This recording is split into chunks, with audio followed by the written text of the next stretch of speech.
சங்கீதம் 49. ஜனங்களே, நீங்க எல்லாரும் இதை கேளுங்கள். பூமியின் குடிகளே, சிறியோரும் பெரியோரும் ஐசுவரியவான்களும் எளியவர்களுமாகிய நீங்கள் எல்லாரும் ஏகமாய்ச் செவிகொடுங்கள். என் வாய் ஞானத்தைப் பேசும், என் இருதயம் உணர்வை தியானிக்கும். என் செவியை உவமை மொழிக்குச் சாய்த்து, என் மறைபொருளைச் சுரமண்டலத்தின் மேல் வெளிப்படுத்துவேன். என்னை தொடர்கிறவர்களுடைய அக்கிரமம் என்னை சூழ்ந்து கொள்ளும் தீங்கு நாட்களில் நான் பயப்பட வேண்டியதென்ன? தங்கள் செல்வத்தை நம்பி தங்கள் திரளான ஐசுவரியத்தினால் பெருமை பாராட்டுகிற ஒருவனாவது தன் சகோதரன் அழிவைக் காணாமல் இனி என்றைக்கும் உயிரோடு இருக்கும்படி எவ்விதத்தினாலாவது அவனை மீட்டுக்கொள்ளவும் அவனிமித்தம் மீட்கும் பொருளை தேவனுக்கு கொடுக்கவும் கூடாதே. அவர்கள் ஆத்தும மீட்பு மிகவும் அருமையாயிருக்கிறது, அது ஒரு போதும் முடியாது. ஞானிகளும் மரித்து அஞ்ஞானிகளும் நிர்மூடரும் ஏகமாய் அழிந்து தங்கள் ஆஸ்தியை மற்றவர்களுக்கு வைத்து போகிறதைக் காண்கிறான்.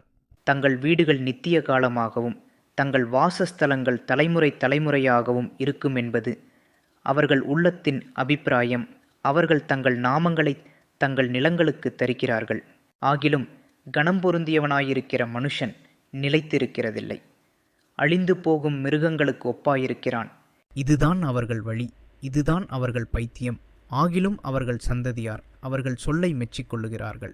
ஆட்டு மந்தையைப் போல பாதாளத்திலே கிடத்தப்படுகிறார்கள். மரணம் அவர்களை மேய்ந்து போடும்.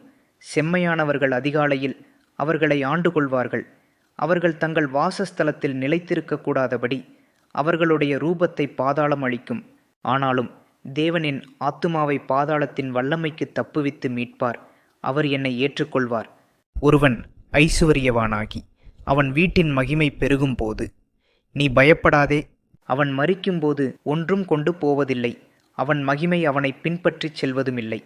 அவன் உயிரோடு இருக்கையில் தன் ஆத்துமாவை வாழ்த்தினாலும், நீ உனக்கு நன்மையை நாடினாய் என்று மனுஷர் அவனை புகழ்ந்தாலும், அவன் என்றென்றைக்கும் வெளிச்சத்தைக் காணாத தன் பிதாக்களின் சந்ததியைச் சேருவான்.